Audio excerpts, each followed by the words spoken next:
Benissimo, buongiorno a tutti, buongiorno e benvenuti. Grazie di essere qui.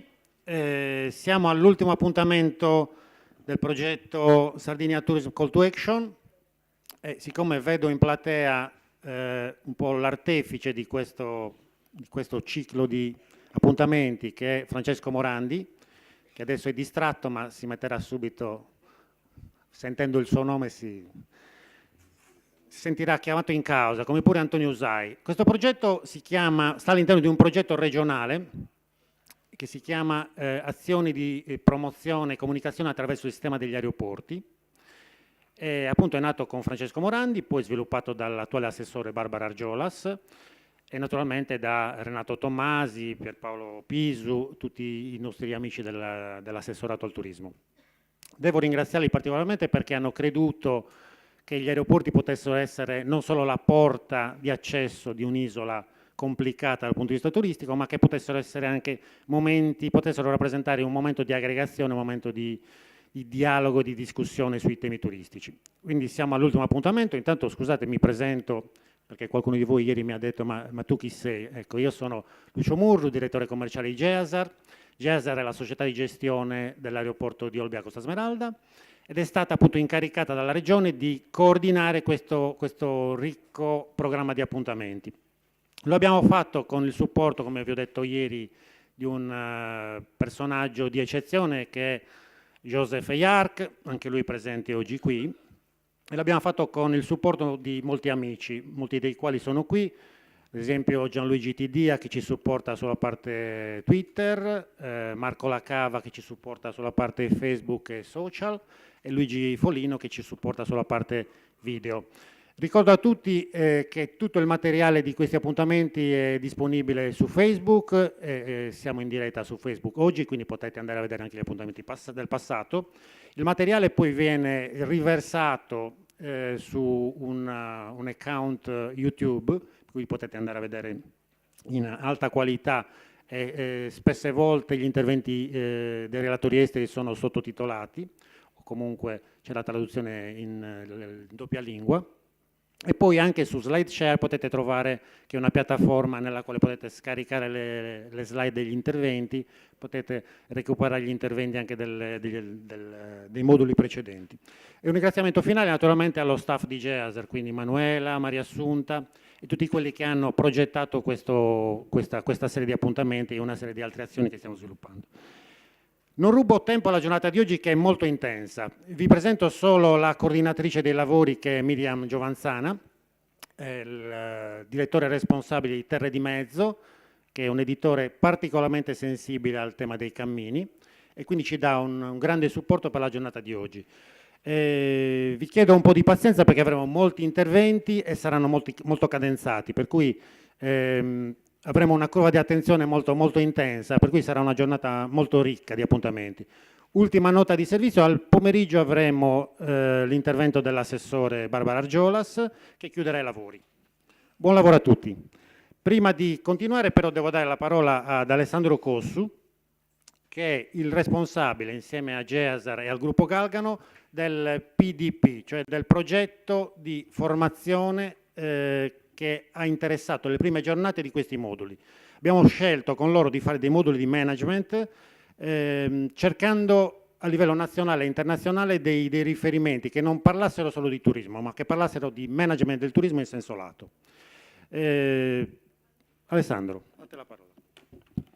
Ringrazio Lucio innanzitutto ringrazio Lucio per averci coinvolto in questo importante progetto e ringrazio tutti voi per essere qua presenti. Vedo facce che insomma in questi mesi ci hanno seguito con attenzione e ho notato anche piacevolmente che anche dal punto di vista insomma, social l'evento sta crescendo, per cui mi auspico che veramente anche per la prossima edizione ci sia ancora più entusiasmo, perché queste sono appunto occasioni importanti di incontro, di confronto, oltre che ad ascoltare insomma, professionisti, docenti, abbiamo la possibilità anche di parlare tra di noi e di confrontarci su quelle che possono essere le nostre, diciamo così, le nostre nuove traiettorie. Io vi rubo giusto 2 minuti per ricordarvi che cosa abbiamo voluto fare dal punto di vista, diciamo così, formativo. Dal punto di vista formativo, quindi, abbiamo istituito proprio questo percorso ideato, diciamo così, da SPS, da GEASAR e dal gruppo Galgano e ovviamente sostenuto dalla Regione. I moduli di formazione manageriale all'interno del progetto Sardegna Tourism Call to Action rappresentano una grande opportunità per interfacciarsi con studiosi e professionisti del mondo turistico e hanno come obiettivo quello di supportare gli operatori nel processo di sviluppo di un'offerta turistica che diventa più competitiva e che coincida con le aspettative dei viaggiatori. Gli interventi, come vi ho detto, appunto, gli interventi sono stati sostenuti dall'assessorato regionale al turismo in primis, dalla GEASAR e sono stati ideati da noi insieme a GEASAR e la partnership tecnica del gruppo Galgano. Il progetto formativo è stato quindi pensato ispirandosi ai valori profondi di tutti gli attori chiave del mercato e le persone sono il cuore e l'anima di ogni sistema organizzativo ed è determinante quindi costruire flussi di valore che generino prima di tutto persone di qualità, capaci di gestire processi di qualità e offrire ai clienti servizi e prodotti di qualità vera. Per valorizzare quindi per valorizzare le persone ci siamo ispirati ai percorsi di formazione turistica di eccellenza. A livello internazionale abbiamo sviluppato i Professional Development Program Tourism, che consistono in 6 moduli e 7 interventi manageriali sinergici ed innovativi. Per ricordarveli, siamo partiti il 4, 5, 6 aprile con all'interno dei borghi autentici il primo modulo di management, turismo a crescere la qualità della customer experience per creare valore, sviluppo, prodotto, servizio. Maria Cristina Galgano della Galgano Group. 23, 24, 25 maggio, turismo culturale e archeologia, secondo modulo di management, l'approccio sostenibile come leva per gestire flussi turistici di qualità, Mariangela French dell'Università di Trento e focus sulle opportunità dei mercati emergenti Cina, Tiziano Vescovi e Andrea Pontigia dell'Università Ca' Foscari di Venezia. Il 20 e il 21-22 giugno, sull'enogastronomia, terzo modello di management, competere nello scenario internazionale, ripensare i business model per dare valore all'esperienza di viaggio e soggiorno dei turisti, Michele Tamma, Università Ca' Foscari di Venezia. 26, 27 e 28 settembre, Vele Golf, quarto modulo di management, trasporti come modo determinante del turismo, David Yarak, 18 febbraio. 24-25 ottobre, turismo attivo, quinto modulo di management, creare prodotti e esperienze turistiche, Maurizio Goetz, Università Yulm e Milano Bicocca. 21, 22 e 23 novembre, turismo dei cammini, sesto modulo di management, business model per verificare il tuo business e riallinearlo col futuro, Veronica Scuotto, Poli Universitaire Leonardo da Vinci di Paris. Riprendiamo alcune frasi dei nostri protagonisti. Il fare sistema è l'elemento fondamentale per vincere oggi rispetto ad altri territori. Cristina Galgano. La scelta di un progetto turistico fondato sui principi della valorizzazione culturale, ma che tiene conto degli altri impatti ambientali e sociali da premiare. Mariangela Frank. Il turista cinese cerca vacanze e business. Per un cinese è difficile non pensare al business in vacanza. Il cinese top rispetto al reddito cerca esclusività e unicità. I partecipanti al percorso formativo potranno fare richiesta di una certificazione di partecipazione. La certificazione sarà rilasciata dall'agenzia formativa SPS entro il 31/12/2018, solo a coloro che avranno seguito almeno l'80% di tutti gli eventi programmati. Le frequenze sono state rilevate durante i singoli eventi con firma per entrata e firma in uscita. La certificazione andrà richiesta inviando una mail a formazione@spssrl.net entro il 30/11/2018. L'agenzia verificherà la presenza e invierà l'attestazione via mail. Vi ringrazio ancora quindi della presenza, vi auguro un buon proseguimento dei lavori e insomma buon divertimento, grazie.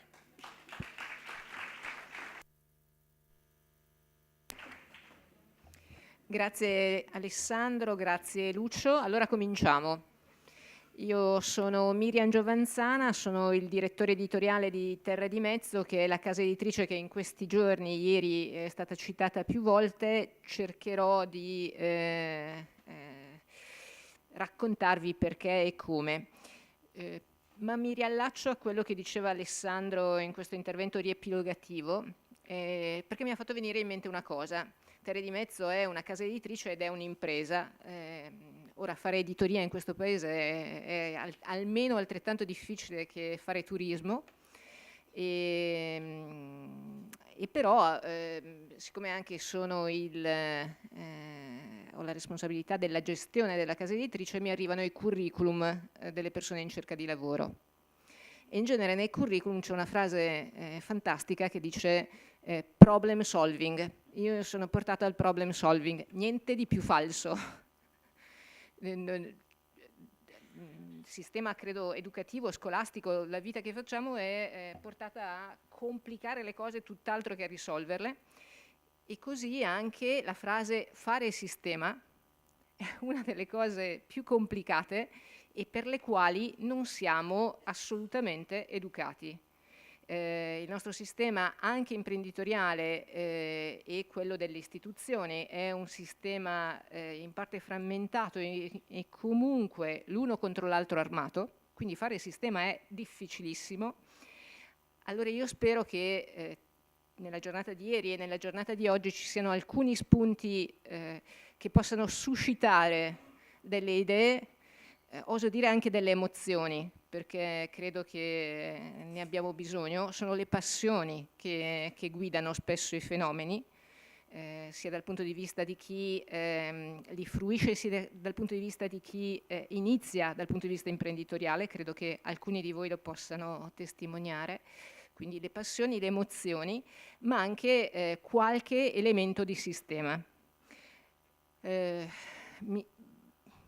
Il mio intervento è un po' compresso, abbiamo iniziato in ritardo, faccio un intervento appunto che dà alcuni elementi, ma poi il cuore saranno della mattinata o della prima parte della mattinata saranno loro. Abbiamo Roberta Ferraris e Alessandro Vergari, che sono guide ambientali ed escursionistiche, quindi gente che i cammini li cammina e anche, soprattutto, porta gente a camminare. Sono quelli che realizzano e vendono per alcuni aspetti o promuovono quello che avete chiamato prodotto turistico. Poi qualcuno di voi mi conosce e sa questa cosa, sui nomi. Mi piacerebbe poter fare un passo in avanti. Forse i nomi che usiamo non sono più adeguati rispetto ad alcuni fenomeni. E poi invece alla destra ho Paolo Giuntarelli, che è dirigente dell'Agenzia regionale del turismo del Lazio, con la responsabilità proprio sulla formazione, ed è anche docente a Tor Vergara, all'Università di Tor Vergara, di sociologia dello sviluppo locale. I cammini come opportunità di sviluppo locale, non soltanto come opportunità di business per qualcuno, ma come opportunità per un intero territorio di crescere, svilupparsi e mantenersi in equilibrio, che significa mantenere la propria identità, potendo continuare a parlare di sviluppo non per un Black Friday, ma per un anno, per 10 anni, per una generazione e poi per le generazioni che verranno. E quindi cominciamo. Lo stato dell'arte dei cammini in Italia. Questo è un po' alcuni degli elementi di sistema che vorrei condividere con voi questa mattina.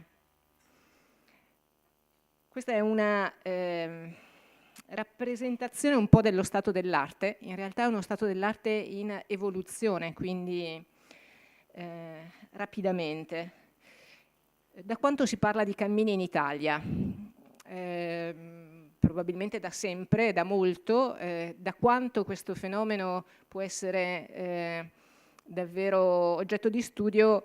Credo almeno dall'inizio degli anni 2000, quando nasce in Italia, per esempio, l'associazione delle vie francigene, l'associazione europea delle vie francigene, quindi un raggruppamento di comuni. All'inizio, 15-16 anni fa, erano 35 comuni, oggi sono 150 tra comuni, province e regioni. Quindi le soci di AVF, l'Associazione Europea delle Vie Francigene, sono cresciuti negli anni e l'associazione però ha ormai più di 15 anni. Quindi si è incominciato a parlare allora di Via Francigena. La prima pubblicazione Parlerò di Terre di Mezzo perché per noi è l'osservatorio, cioè il mio lavoro mi ha consentito di vedere, accompagnare e, oso dire, anche realizzare e dare il là a molti dei cammini di cui oggi si parla. È un osservatorio Terre di Mezzo ed è una... pensiamo di avere codificato, comunque sottolineato alcuni dei criteri che possono determinare il successo di un percorso.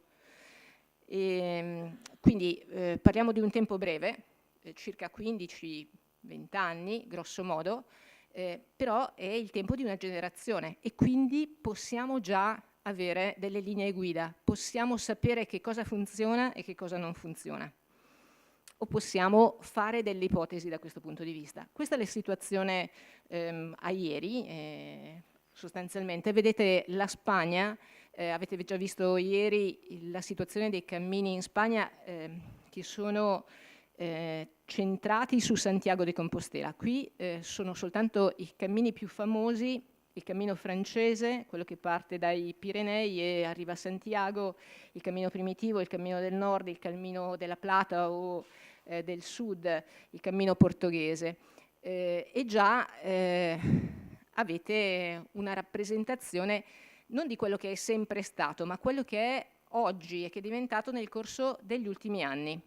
In realtà poi la rete dei cammini spagnoli, dopo il caso di Santiago, si è ulteriormente amplificata. Ci sono cammini tematici di molti livelli.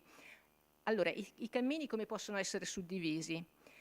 Possiamo provare a fare una indicizzazione di questo tipo. Cammini di pellegrinaggio sono quelli più antichi per molti aspetti, arrivati fino a noi. Il cammino di Santiago è un cammino di pellegrinaggio, il cammino che ha una meta e della stessa importanza e comunque della stessa tradizione spirituale e religiosa. Parliamo per quanto riguarda il cammino verso Roma, il cammino della Via Francigena. Il cammino della Via Francigena è il cammino di pellegrinaggio verso Roma. Roma, e l'altro grande pellegrinaggio del Medioevo è verso Gerusalemme. Tre mete significative per i cristiani e tre mete che hanno alla loro radice tre apostoli: Pietro per quanto riguarda Roma, Giacomo il maggiore per quanto riguarda Santiago e appunto tutta la comunità apostolica e Gesù per quanto riguarda Gerusalemme. Leggere questi tre pellegrinaggi insieme ci consentirebbe di capire perché ad un certo punto Santiago ha un boom, guarda caso proprio mentre Gerusalemme diventava difficile da raggiungere. E quindi leggere in parallelo i fenomeni è sicuramente utili.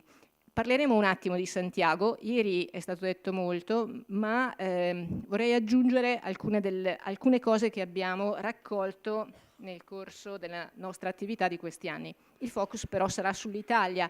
L'Italia, vedete, che incomincia a essere innervata da una serie di cammini. Non è male come rappresentazione. Se avessimo fatto questa foto 10 anni fa avremmo avuto probabilmente soltanto la via Francigena e le vie di Francesco in Umbria e in parte nel Lazio. Il fenomeno quindi delle vie di cammino e di pellegrinaggio in Italia, scusate, dicevo, i cammini si possono suddividere per vie dei pellegrinaggi, poi abbiamo le vie storiche, l'antica viabilità, la via Appia per intenderci, e poi potremmo dire i cammini tematici, cioè cammini che hanno non un'origine necessariamente religiosa, o sì o no, ma hanno un tema. E hanno il cammino di San Benedetto, per esempio, è un cammino evidentemente di carattere spirituale, ripercorre le tracce di San Benedetto, ma non è un cammino storico e non si sviluppa su una viabilità storica. Non è stata una via di pellegrinaggio, può diventare una via di pellegrinaggio, ha una meta spirituale e religiosa che è Monte Cassino, ma appunto è un cammino tematico.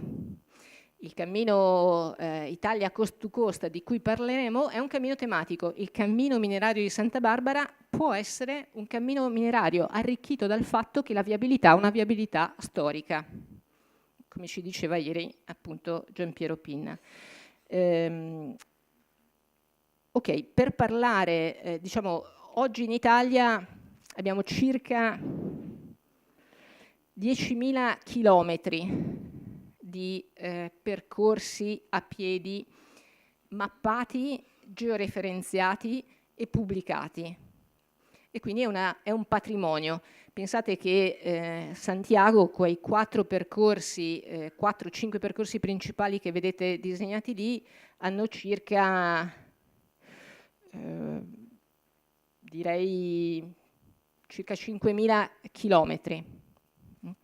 Quindi arrivare a Santiago vuol dire parlare di 5.000 chilometri di sentieri a piedi. In Italia appunto stiamo colmando molto velocemente, in qualche caso troppo velocemente, un gap storico. Resto un attimo su Santiago. Questa è la porta d'ingresso di Santiago. È il cammino principale, chi di voi, magari qualcuno di voi l'ha percorso, sono i Pirenei, quindi il versante, questo potrebbe essere il versante francese, o direi il versante francese dei Pirenei, ed è il punto di ingresso. Stiamo parlando di circa 850 km prima di Santiago. Ora, se voi con qualche motore di ricerca cercate di capire come si parte dal Cammino di Santiago, è complicato, nel senso che Saint-Jean-Pied-de-Port, che è il punto di partenza, è un paesino dei Pirenei sul lato francese, stiamo parlando del nord della Spagna, lo vedete indicato lì, della Francia in questo caso, non ha un aeroporto, neanche un aeroporto troppo vicino. Alle volte per arrivare lì la cosa più conveniente è andare a Londra e poi tornare indietro con un altro volo dall'Italia. E però, quindi dall'Italia grosso modo ci vuole una giornata di viaggio per arrivarci. Non è facile l'accesso sul Cammino di Santiago, paradossalmente. Quindi l'elemento di facilità è un elemento che va tenuto presente per quanto riguarda l'accesso ai cammini, ma può essere un problema che viene trasformato in un'opportunità. Santiago è così. Ora uno dice, va bene, però in realtà la maggior parte parte da molto più avanti. Sì, però la quota di quelli che stanno partendo dall'inizio, quindi da Saint-Jean oppure da Siviglia per quanto riguarda il sud, sta crescendo in termini percentuali, quindi non soltanto in termini assoluti. Solo per darvi un dato che è significativo, nel 2016, mi scuso, non ho il dato più recente, ma nel 2016 da Saint-Jean-Pied-de-Port sono partiti, certificati, 50, non mi ricordo più se 53.000 o 55.000 persone. Sono una enormità in un anno. Non tutti arrivano a Santiago nell'anno in cui partono. Spesso il cammino viene suddiviso in 2 o 3 parti. Significa che 2 o 3 volte le persone prendono un aereo, un treno e arrivano sui territori. Che cosa sono i cammini dal mio punto di vista? Sono un'occasione di scoperta e di incontro. C'è un elemento essenziale che mi piacerebbe non perdere poi nella discussione anche successiva, che è l'elemento della gratuità. I cammini nascono, lo vedremo, spesso per la gratuità di e l'intuizione di molti volontari. Il Cammino di Santa Barbara è una buona testimonianza da questo punto di vista, per una passione reale. Ora, se noi quella passione reale lì non sappiamo custodirla, e se volete anche venderla, ma prima ancora custodirla, nutrirla, condividerla, il cammino muore. La rotta vicentina di cui abbiamo sentito parlare ieri, ma ancora di più, e a me ha stupito, non li conoscevo, gli amici del cammino di Saint-Michel, hanno dentro questa orma, hanno dentro la capacità di custodire una passione, che vuol dire, se volete in termini economici, una brand identity, ok? Ma è il cuore di quello che ci può portare più lontano. Quindi è interessante da questo punto di vista, e Santiago sta crescendo ancora. Santiago è ormai full. Io sono andata a camminare sul cammino francese in settembre, alla fine di settembre nel 2017, e ho dormito per 3 giorni sui Pirenei per terra. Il quarto giorno sono andata a dormire in un albergo a 4 stelle perché non ne potevo più, e perché, come diceva qualcuno di voi ieri, non c'ho più l'età. Ma va bene lo stesso, e tuttavia le due cose non sono in contrapposizione, perché chi cammina, è stupido camminare. A Santiago tu puoi arrivare da Milano o da Roma con un volo al massimo di 2 ore. Perché diavolo ti devi mettere in cammino a fare fatica, a sudare, non cerchi la strada più facile. Posso dire cerchi la strada più vera? Allora, custodire l'identità vuol dire avere la capacità di custodire questo elemento di identità, di differenziazione e anche di verità. Ecco, Santiago sta crescendo ancora. È ormai, come si chiama quando l'aereo è pieno? Overbooking. E tuttavia sta crescendo ancora. E la cosa interessante è che si è slegata dagli anni santi, cioè fino a 2 anni fa gli anni santi non sono tutti gli anni. Gli anni santi sono la bolla di indulgenza, viene concessa a Santiago negli anni in cui la festa di San Giacomo, 25 luglio, cade in domenica. L'ultima volta che è successo è stato 8-9 anni fa.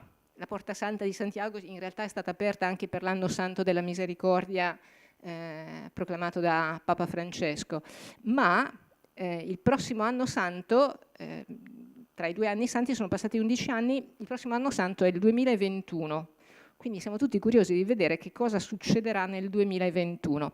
Tuttavia Santiago sta crescendo ormai al di là degli anni santi. Questo può essere letto in molti modi. Una motivazione religiosa certamente c'è, ma non è più quella rilevante, è quella più rilevante. Questo fa parte anche di come mantenere un'identità e una differenziazione dei cammini, e quindi è un problema che viene posto. In questo caso si pone alla Chiesa, per esempio, alla Chiesa spagnola, come alla Chiesa italiana si dovrebbe porre il tema del pellegrinaggio verso Roma, che ha tutt'altro significato. Bene, lo scorso anno Santiago ha superato la quota record di 300.000 pellegrini, credo che abbia fatto 301.000 pellegrini, che è una roba spaventosa, con nazionalità non so quante. Io ho incontrato nel 99 ho incontrato portoghesi e un giapponese che camminavano, e oggi le nazionalità sono molto presenti, molto varie. La Corea è un fenomeno, per esempio, sarebbe interessante. Gli Stati Uniti sono cresciuti nel giro di 10 anni, non si parlava inglese sul cammino, oggi si parla lingua e anche l'inglese, e quindi è interessante. Quest'anno il record dello scorso anno sarà ancora superato, è già stato superato nel mese di ottobre, 301.000 pellegrini, quindi arriveremo sicuramente a un livello superiore. Questo è il panorama appunto d'ingresso, queste sono alcune delle mesetas, alcune delle immagini famose, e questa appunto è la cattedrale, la meta. Che cosa fa un cammino? È un cammino, tradizionalmente si dice, fatto dalla meta, che vuol dire la motivazione, è fatto dalle ospitalità, cioè la possibilità di avere un tetto dove dormire, ed è fatto banalmente da chi cammina. Se un cammino non è camminato, è semplicemente una strada. Un cammino è fatto da chi cammina, e quindi è importante. Ma uno dice, vabbè, e come si incomincia? Torniamo all'Italia, allora, velocemente. In Italia ci sono, dicevo prima, mappati, noi come Terra e Mezzo abbiamo mappato e pubblicato circa 10.000 chilometri di sentieri. Tra questi uno degli ultimi nati è appunto il Cammino di Santa Barbara, che in questo momento è appunto uno dei cammini su cui investire, ma vedete che nell'ultimo anno è nato anche un cammino in Sicilia, anzi ormai i cammini in Sicilia sono due, uno che va da Palermo ad Agrigento e l'altro la via Francigena delle Montagne da Palermo a Messina. Sicuramente l'esperienza più strutturata e quella più in crescita è quella della via Francigena. Quanto in crescita? Funzionano o non funzionano? I cammini ci sono in Italia, ma ci sono i camminatori. A Santiago, dopo gli spagnoli, che oggi rappresentano il 44% dei camminatori, la prima nazionalità è quella degli italiani. 22, 23, 25 mila persone, il 16% dei camminatori. Non è sempre stato così, lo vedremo, però gli italiani sono in crescita. Gli italiani camminano dunque, camminano su queste strade e chi fa un cammino poi in genere lo ripete, o torna o ne cerca un altro. Però vediamo i numeri. Allora, i numeri in Italia non sono amati e non è facile raccoglierli. Qui siamo in ambito universitario, io spendo una parola per dire abbiamo bisogno di certezze, di numeri su cui verificarci. I numeri magari possono essere piccoli ma sono significativi, dicono una quantità di informazioni incredibili. Allora, qui ne condivido alcuni che sono non, come dire, sono pubblici ma non è facile averli tutti insieme. Le credenziali della via Francigena, di cosa stiamo parlando? Allora, le credenziali consegnate sono uno dei pochi numeri ufficiali, perché poi uno può dire ma hanno camminato 50.000 persone, d'accordo, però in quelle 50.000 persone quanti erano i cosiddetti pellegrini o camminatori? Allora, nel 2016 sono state chieste ad AVF, all'Associazione Europea delle Vie Francigene, 12.000 credenziali. Vedete il numero tondo, quindi capite che non è proprio preciso, ma non è colpa mia, la fonte è l'Associazione Europea. Nel 2017 il numero delle credenziali è cresciuto ed è cresciuto anche nel 2018 e i dati sono dati relativi a ottobre. Considerate che i 300.000 pellegrini di Santiago in media passano, allora alcuni fanno soltanto gli ultimi tratti da Sarria, da León, 100, 150, 200 chilometri, e 55.000 partono da Saint-Jean e fanno tutto il percorso. Diciamo che possiamo considerare che mediamente ci sono 15 giorni di pernotto. Allora fate 15 giorni per 315.000 pellegrini, 315.000 persone, stiamo parlando, non so quanto faccia l'aeroporto di Olbia, però stiamo parlando di 3 milioni e mezzo, 5 milioni di pernotti. Questo è il valore economico, una parte del valore economico di Santiago. Non c'è nulla di così di simile in Italia. L'ambizione è che un asse strategico possa essere quello della via Francigena, quindi del pellegrinaggio verso Roma, ma i numeri sono ancora molto distanti, però è sicuramente in crescita. Potremmo parlare a lungo della Francigena e del ruolo inesistente di Roma come luogo di pellegrinaggio a piedi, ma mi invitereste a nozze ed è un altro tema in questo caso. E ci sono alcuni fenomeni recentissimi, per esempio la Magna Via Francigena da Palermo ad Agrigento, un percorso di circa 170 km, l'ho portato per alcune affinità, nato con la guida nel 2017, dal nostro punto di vista un elemento di marketing essenziale è la guida cartacea. Abbiamo sperimentato anche le guide digitali, ma anche qui abbiamo tutta una serie di esperienze. In ogni caso, uno degli elementi di successo dei cammini è la narrazione. Prima ancora c'è il ruolo dei fondatori. Fondare un cammino in qualche misura ha bisogno di passione, competenza, capacità di comunicazione, capacità di coinvolgimento. È fondamentale. Noi abbiamo testimonianze in Italia di alcuni cammini che non decollano perché mancano alcuni di questi elementi. È interessante. Quindi al di là dei fondatori, un secondo elemento essenziale appunto è quello della narrazione, della capacità e degli strumenti di narrazione. Questo è un cammino nato pochissimi tempi fa, nato da un gruppo di archeologi, di storici, di appassionati del territorio, giovani tra le altre cose, anche loro. La guida è del 2017, in quell'anno sono state consegnate circa 700 credenziali. L'anno dopo ne sono state consegnate 1400, le credenziali sono numerate, lo vedete anche nel caso della credenziale della Via Francigena, dove vedete quel numero, quella era la credenziale numero 001, io non ce l'ho.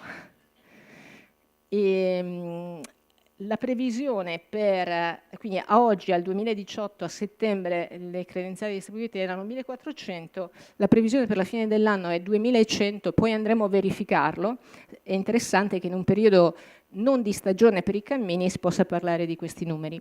L'ho portato come esempio, ma mi soffermo un attimo e poi concludo su quella che è un cammino tematico a carattere religioso-spirituale, il cammino di San Benedetto, che si sviluppa da Norcia, dove San Benedetto nasce, a Monte Cassino, dove c'è l'abbazia di Monte Cassino, quindi dove poi San Benedetto resta più a lungo, e anche qua abbiamo provato a raccogliere i dati delle credenziali, cioè del documento che la gente chiede per camminare. Nel 2015, questo è un cammino che è nato da uno studio, tenete conto che gli studi precedenti sono più lunghi della nascita poi ufficiale dei cammini, le sperimentazioni, i sopralluoghi, conoscete meglio il cammino di Santa Barbara, ed è uguale, cioè stiamo parlando di storie che magari vanno avanti da 10 anni. In questo caso, appunto, i fondatori di questo cammino archeologi hanno incominciato a lavorare molto tempo prima. Però la prima guida è del 2015, in quell'anno sono state richieste e distribuite 1200 credenziali. Scusate, sto parlando del cammino di San Benedetto, che è un po' la prima guida è del 2013. Però sono state, le credenziali hanno incominciato a essere contate nel 2015, 1200 nel 2015, 1400 rispettivamente nel 2016 e nel 2017, e a ottobre del 2018 sono 2100. Il cammino di San Benedetto è un cammino significativo, sono circa 350 chilometri, non è un cammino storico, non è un cammino di pellegrinaggio storico, ma sta facendo numeri interessanti. Tenete conto che gli albergatori, il numero dei B&B sul cammino, lungo il cammino, è triplicato in questi anni.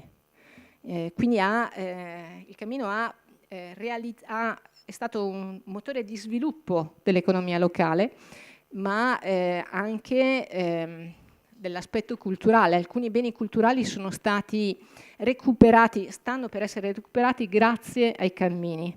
La gente che arrivava e vedeva la chiesa chiusa chiedeva che venisse aperta, e la comunità locale si è fatta poi tramite per restaurarla e per riaprirla. Ci sono alcuni casi documentati, concreti, e stiamo parlando di un cammino che attraversa luoghi terremotati oggi per quanto riguarda la parte umbra, quindi la parte di Norcia, quindi di grandissima sofferenza, ma anche nella parte laziale attraversa paesi di 300 abitanti a rischio di spopolamento, anzi spopolati da tempo, ed è straordinaria l'azione che abbiamo così visto crescere attorno al cammino. L'ultimo elemento che vorrei condividere con voi a questo proposito è il dato del 2018, e qui ringrazio Alberto Dragone che mi ha aiutato a focalizzarlo.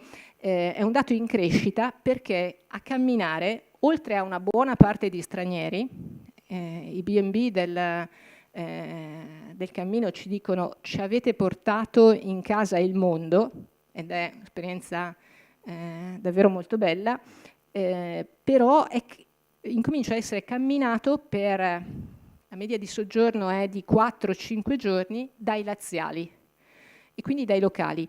attenzione, perché questo è un carattere fondamentale. Sul cammino di Santa Barbara avete fatto camminare innanzitutto i minatori, innanzitutto le famiglie, innanzitutto i sardi. Santiago è lo stesso. Santiago fino agli anni 90 viene largamente camminato dagli spagnoli.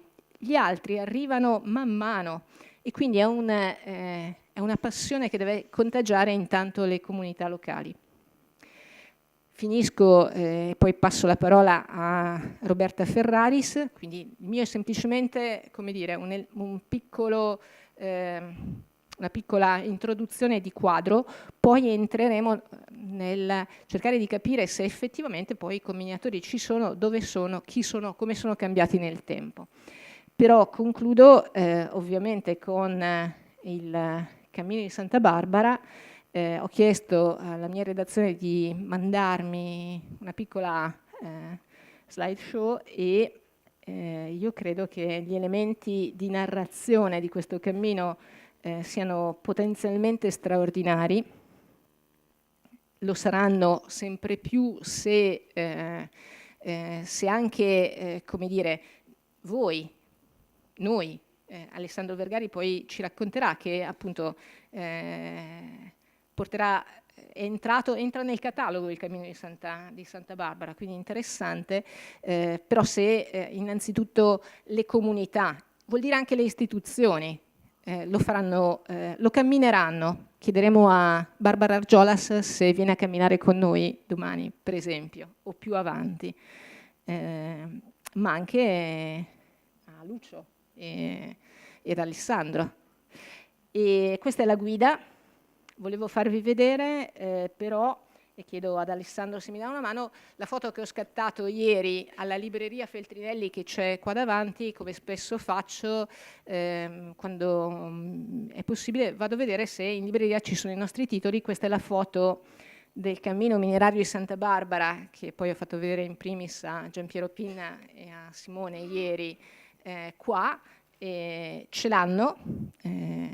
Forse ne hanno una sola copia, non so se le altre le hanno vendute o che altro, se volete la potete trovare lì, ma insomma la guida e la libreria parla di noi anche quando noi dormiamo e questo mi sembra un valore per tutti.